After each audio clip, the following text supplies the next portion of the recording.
There was a moment when I was a teenager. I was on the football team. Practice had just finished. There was a locker room that smelled of sweat and youth. There was him. He was not my friend, but his body was all hard lines and coiled power, and his eyes didn't soften or seduce. They hunted with open, unapologetic lust. A moment I did not understand, but that my body appreciated. A moment I never spoke.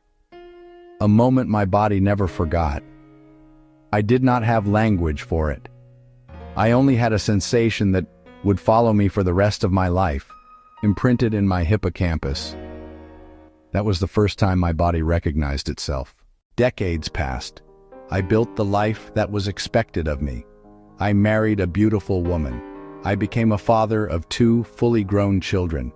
I became reliable. I became respected. I became everything people applauded. But I also became invisible to myself. I told myself I had chosen this life. What I did not know then was that I had chosen survival over truth. My body performed.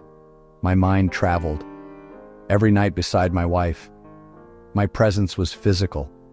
My desire lived in that locker room, in that old school memory.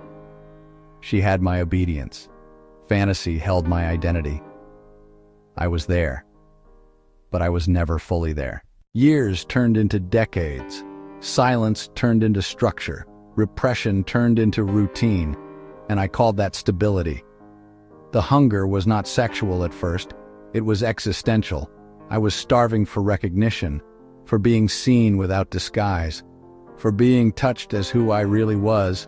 Then one day, that buried part of me resurfaced in flesh. There was that man. Gosh, that man. He could melt the North Pole with the heat of his body. His voice was so strong, it caused the biggest earthquake inside me. Then I realized there was a mirror I could no longer deny. It was not passion that shattered my life. It was recognition. For the first time since I was a teenager, my body did not perform. It responded, and I understood something devastating. I had been living without oxygen.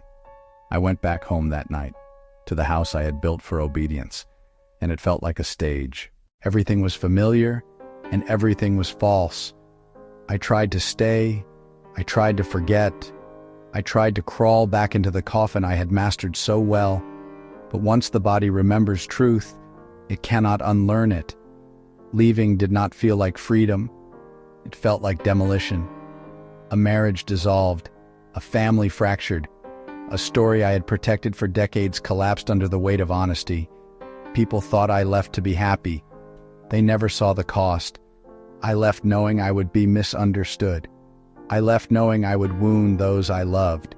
I left knowing there was no applause waiting on the other side. I left because pretending had finally become unbearable. The months that followed were not romantic. They were silent. They were empty. They were honest, like an alcoholic in recovery. A new apartment, an unmade bed, a single coffee cup, a mirror that no longer lied to me. I dismantled everything that had been built on fear, and I began to rebuild with truth. Not loudly, not proudly, slowly, deliberately. I rebuilt mornings before relationships. I rebuilt breath before belonging. I rebuilt my body before another body entered my life. Only when I had learned how to live without hiding did love approach me again. Not as rescue, not as escape, as choice. He did not save my life. He witnessed it. 2 men, 2 histories, 2 sets of scars, 1 quiet truth. We did not build a fantasy. We built a home. At 50, rebuilding is not spectacular. It is sacred. It is choosing peace over performance. It is choosing truth over approval. It is choosing to finally live in your own name. To those rewriting their lives in silence, I did not find love while searching for it.